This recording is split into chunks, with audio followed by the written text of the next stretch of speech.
noite para quem está me assistindo à noite, bom dia para quem está assistindo de dia, boa tarde. O bom é estar com vocês, embora através do vídeo, mas com alegria, com paz, com amor no coração, apreciando o mundo se diluir e nós nos preparando para viver na glória. Um dia haveremos de habitar os céus, um dia estaremos lá, vamos encontrar com Jesus nas nuvens, amém? E vamos habitar as mansões celestiais. Lá não haverá dor, não haverá ranger de dentes, ou seja, sofrimento. Tudo será alegria, tudo será paz. Estaremos louvando a Deus, como fazem hoje os querubins, os serafins. Então, queridos, temos uma palavra dando prosseguimento ao assunto que temos falado bastante sobre aquele sermão que Jesus pregou e ensinou lá no monte, ficou conhecido como o Sermão do Monte, mas são os ensinamentos de Jesus. Falamos sobre muitas coisas já, não é verdade? Falamos sobre ele encorajando a gente para a oração, falamos sobre o ensino a respeito da oração, falamos sobre os tesouros nos céus, falamos sobre muitas coisas, falamos sobre a porta estreita, falamos na semana próxima passada sobre os falsos profetas. E hoje o assunto é interessante. Aqui no contexto bíblico, é quem entra no reino dos céus. Não é uma pergunta, ele está dizendo quem é que entra no reino dos céus. Ou seja, quem vai habitar os céus, não é verdade? Então, irmãos, vejam bem, Lucas, capítulo 7, versículos 21 a 23 apenas, portanto, 3 versículos. Diz assim a palavra do Senhor: nem todo o que me diz Senhor, Senhor, entrará no reino dos céus, mas aquele que faz a vontade de meu Pai que está nos céus. Muitos naquele dia vão me dizer: Senhor, Senhor, nós não profetizamos em seu nome, e em seu nome não expulsamos demônios, e em seu nome não fizeram muitos milagres, não fizemos muitos milagres? Então lhes direi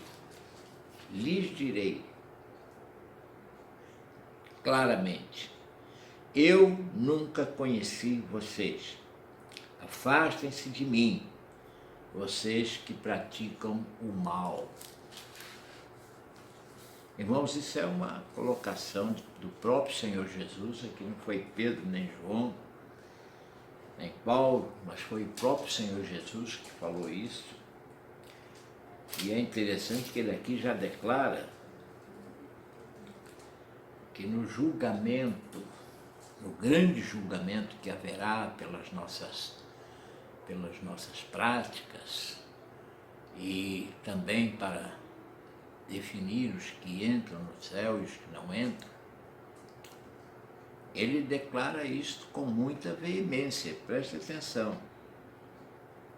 As pessoas têm a impressão de que está numa igreja, já levantou a mão para Jesus, já foi batizado, às vezes é uma pessoa que fala bem, às vezes é uma pessoa que tem algum estudo, às vezes é uma pessoa, quem sabe até de um bom comportamento, porém, isso é bom, obviamente, mas não é só isso.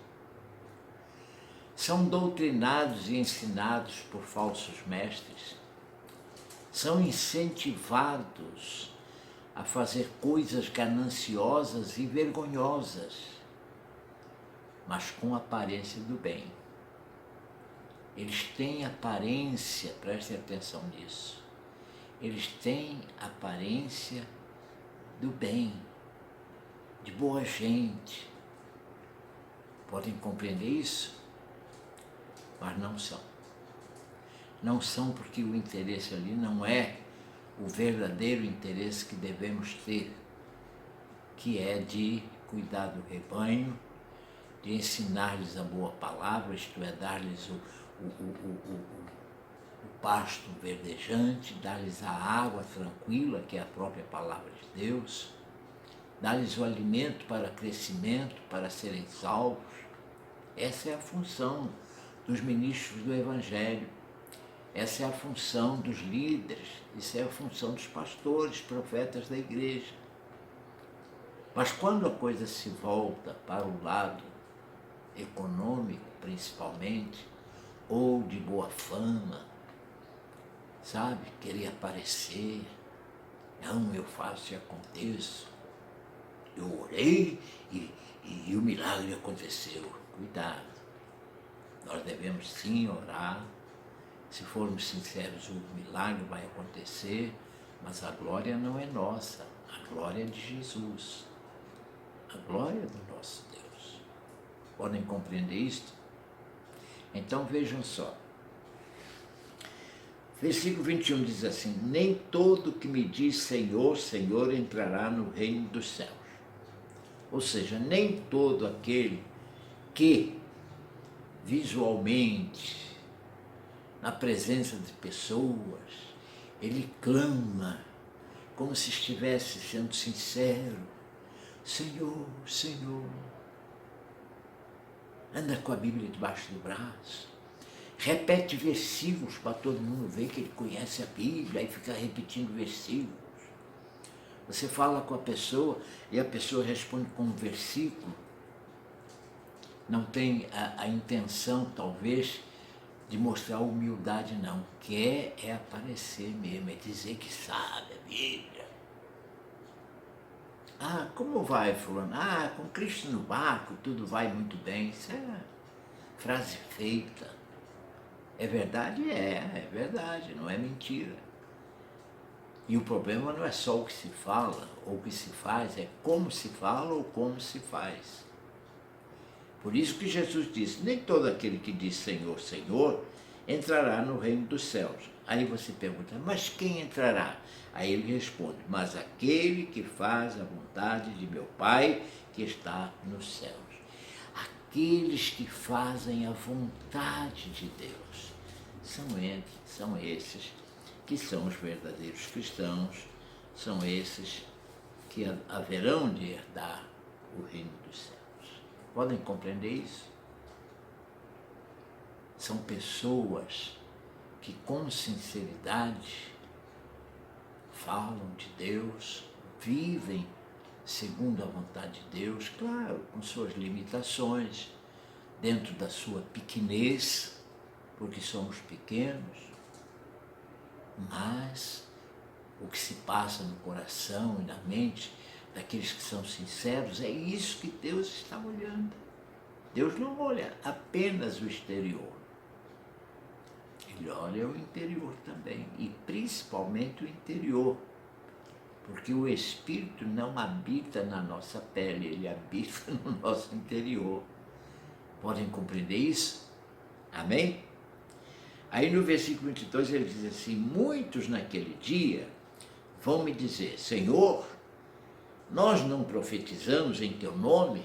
Tem muita gente profetizando por aí: oh, o Senhor falou isso, o Senhor falou aquilo, o Senhor mandou fazer isso, o Senhor mandou você vender a tua casa e dar o dinheiro para a igreja, o Senhor mandou você vender o teu carro, enquanto você não chegar no fundo do poço, Ele não pode te tirar do poço. Palavras enganosas, mentirosas. O melhor é você nem passar perto do poço. Pode compreender? Você pode sim perder aquilo às vezes que o diabo te deu, não é difícil perder não. Agora, se foi Deus que te deu, se você ganhou com honestidade, vivendo com seriedade na presença de Deus, é diferente. E aquilo que Deus te deu, Ele não vai tirar de novo. Deus não é de brincadeiras. Podem compreender isso? Deus é alegre, mas não é de brincar com as pessoas nesse sentido. Quando Ele dá já abençoado. Você está trabalhando? Dê graças a Deus. Um emprego que o Senhor te deu é abençoado. Faz por onde se sentir bem nesse trabalho. Você está casado? Seja feliz com sua esposa ou com seu marido. Você não disse lá diante de testemunhas e do próprio Deus e de Satanás, que também ouve os nossos casamentos, você não disse que até que a morte os separe? Então fica firme lá, fica tranquilo. Você conhece como é o amor. Está lá em 1 Coríntios 13. Tudo suporta, não é ciumento, não é invejoso. Podem compreender isso? Não é vingativo, não é mesquinho. Quem ama, cuida. Quem ama, trata. Quem ama, abençoa. É tão bom, tão bonito. Um casal que o marido vive para fazer a esposa feliz e a esposa vive para fazer o esposo feliz. É isso que os preocupa, não é o próprio ser feliz. Porque se ele faz a esposa feliz, se ele está em Cristo, ele é feliz. E se a esposa o faz feliz e está em Cristo, é feliz também. Podem compreender isso? Agora, quando as pessoas se casam para seu próprio deleite, para sua própria, vamos dizer assim, seus próprios prazeres pessoais, não está nem aí para o que o outro está sentindo, aí a coisa fica esquisita. Podem compreender isso? Então veja bem, muitos naquele dia vão me dizer: Senhor, em teu nome profetizamos, ou seja, em teu nome pregamos a palavra, dissemos e fizemos. E em teu nome, em seu nome não expulsamos demônios? Aqui, nessa palavra que Jesus está falando, o indivíduo está fazendo pergunta, é como se estivesse lá diante de Jesus e falando com Jesus: em teu nome não profetizamos, não pregamos o Evangelho? Em teu nome não expulsamos demônios? E em seu nome não fizemos muitos milagres? O que prevaleceu aí foi o nome de Jesus. Podem compreender isso? Não o fulano. Foi o nome de Jesus. O nome de Jesus tem tanta autoridade, Jesus tem tanta autoridade, que mesmo o indivíduo não avalizado por Deus, mas se ele usa o nome de Jesus e a pessoa no qual o milagre vai acontecer, para quem a profecia vai valer, ou seja, para quem a pregação da palavra vai valer, ou a quem o demônio está incomodando, por causa do nome de Jesus, será expulso, sim. Eu não duvido de nada que Deus faz, eu duvido dos homens. Eu tenho o direito e até a obrigação de duvidar dos homens, mas daquilo que Deus faz eu não duvido. Só que, e como fica aquele que foi o agente, aquele que diz que profetizou, aquele que diz que expulsou, aquele que diz que fez e aconteceu? E ele, como é que está? Pela fé do que está recebendo, Deus pode abençoar, sim. Mas ninguém se salva apenas porque fez isso. Porque na realidade não fez, só intercedeu. Pode compreender? Quem faz é o Senhor, não somos nós. Quantas pessoas já foram curadas debaixo das nossas orações? Eu não curei ninguém, foi Deus. Quantas pessoas já foram salvas aceitando a Jesus Cristo através da nossa pregação? Mas quem os salvou foi Cristo, não fui eu. E assim sucessivamente. Quantos demônios já saíram das pessoas expulsados pelas nossas orações? Agora veja bem, se o demônio sai de alguém repreendido por um servo de Deus, uma serva de Deus, ou seja, quem for, mas em nome de Jesus, se essa pessoa não se converter, deixar o espaço, o demônio volta e volta com outros 7 demônios junto com ele. E o estado daquela pessoa será pior do que era antes. Eu já vi isso acontecer. Então, queridos, certa feita, quando Jesus enviou os 70 discípulos para pregar o Evangelho, etc., etc., e eles voltaram felizes, pulando de alegria, dizendo: Senhor, que maravilha! Até os espíritos se submeteram a nós. Que foi que Jesus respondeu? Alegrai-vos, não por isso, não porque os espíritos se submeteram a vocês, mas alegrai-vos porque o vosso nome está escrito no reino dos céus. Pode compreender isso? O importante, antes de fazer qualquer coisa, é fazer as pazes com Deus. É chegar-se ao Senhor. É confessar os seus pecados, é pedir perdão, é clamar por misericórdia e seguir seguindo a Cristo. Isso é que é importante. Cuida da tua alma e depois vai ajudar a cuidar dos outros. Porque esse é o mistério. Jesus já disse isso. Por que você está tirando um cisco do olho do teu irmão se no teu tem um argueiro, que é coisa maior que um cisco?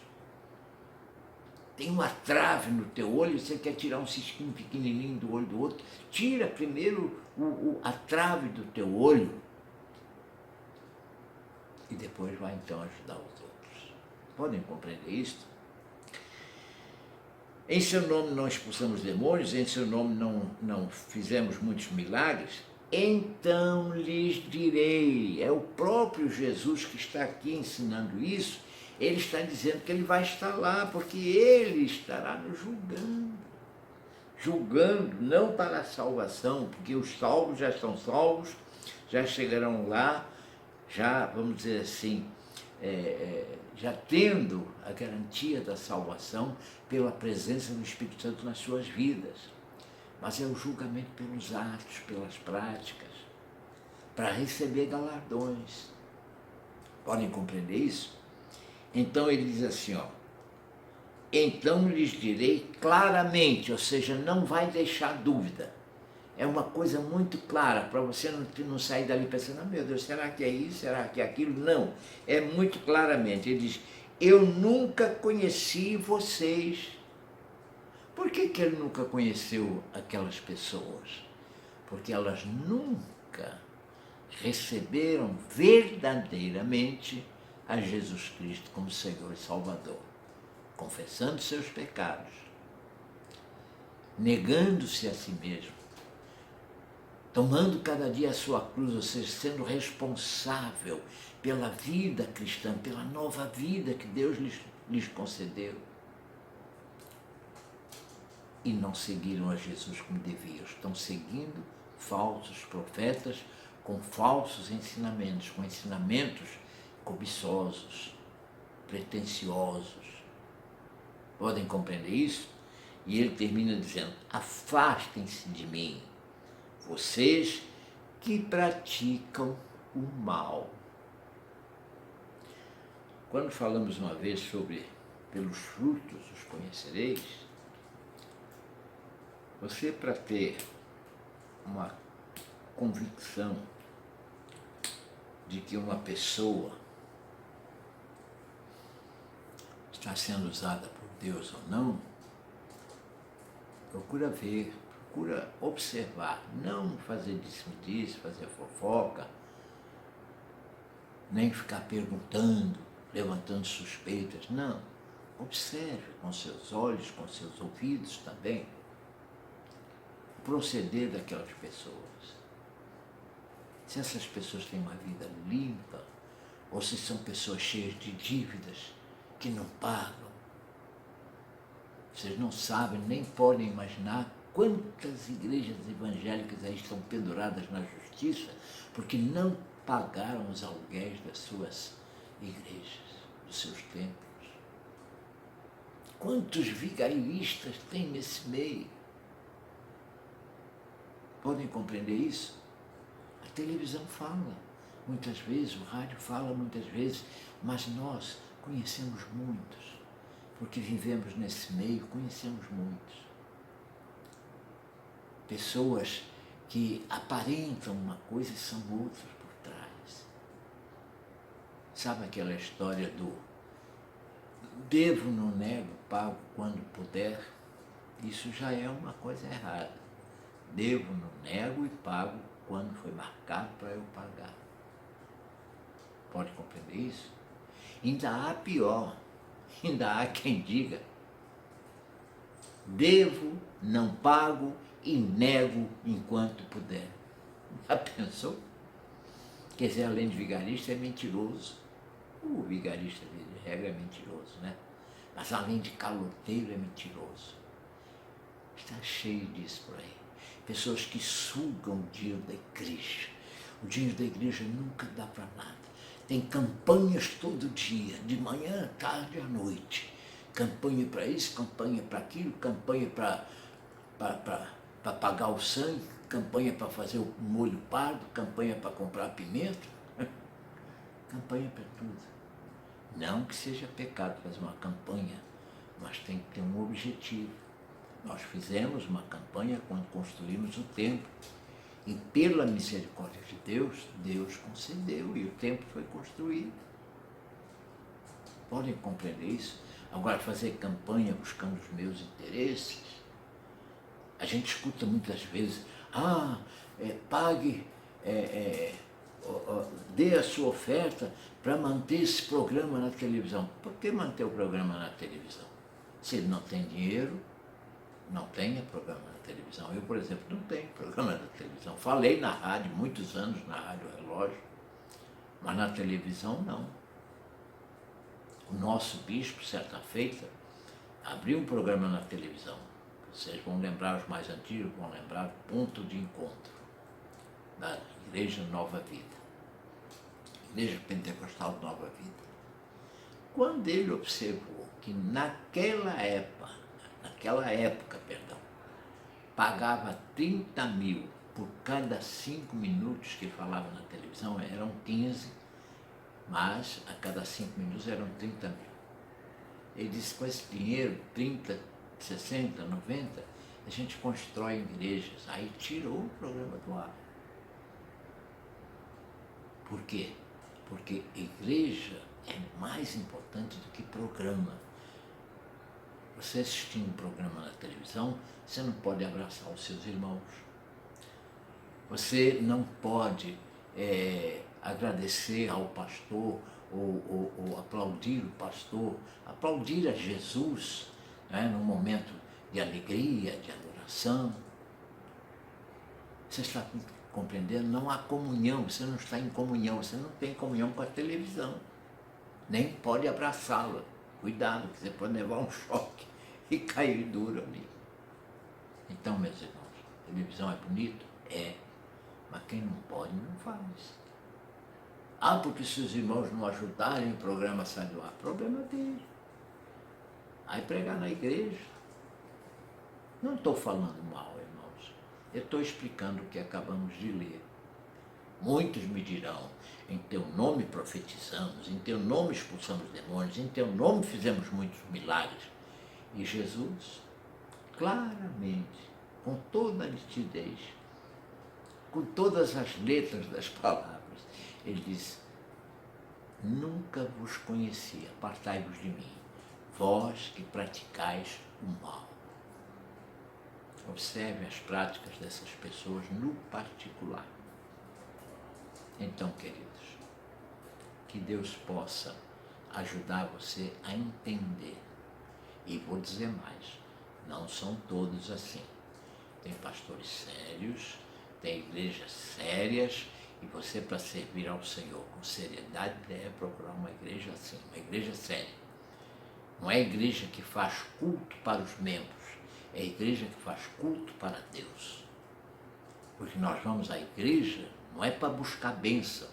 Nós já temos as bênçãos que vêm do Senhor Jesus, o qual já recebemos como Senhor e Salvador. Nós vamos à igreja para adorar ao Senhor. E ali cantamos, nos alegramos, ali o adoramos de todo o coração, em espírito e em verdade. Ali deixamos o nosso dízimo ou a nossa oferta e ali recebemos uma palavra abençoadora que nos edifica, que nos ensina, que nos mostra as verdades, como agora eu estou mostrando a você. Que Deus nos abençoe. Curve a sua cabeça, feche os seus olhos e oremos ao Senhor. Querido Deus e amado Pai, agora, Senhor, que terminamos essa palavra, claro, pregação falada, porque a pregação vivida há de permanecer, sempre haveremos de estar na Tua presença para Te louvar, para Te bendizer, para Te adorar e para Te servir. Querido Deus, abençoa a todos aos quais essa palavra chegar. Orienta-os. Dá-lhes, Senhor, discernimento e tem misericórdia daqueles que estão fazendo coisas erradas. Mas eu te dou graças porque eu sei que muitos estão fazendo as coisas certas. Abençoa, Senhor, em nome de Jesus. Dá uma semana cheia da Tua graça, guarda os Teus filhinhos, dá saúde aos Teus filhinhos, livra-os do mal.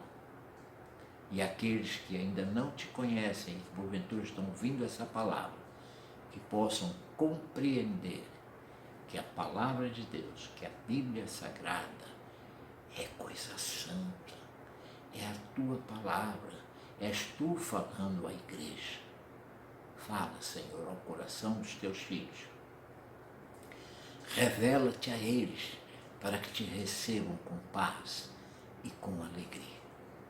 Abençoa-nos, ó Deus, é o que nós Te pedimos e agradecemos em nome do Senhor Jesus. Amém e amém.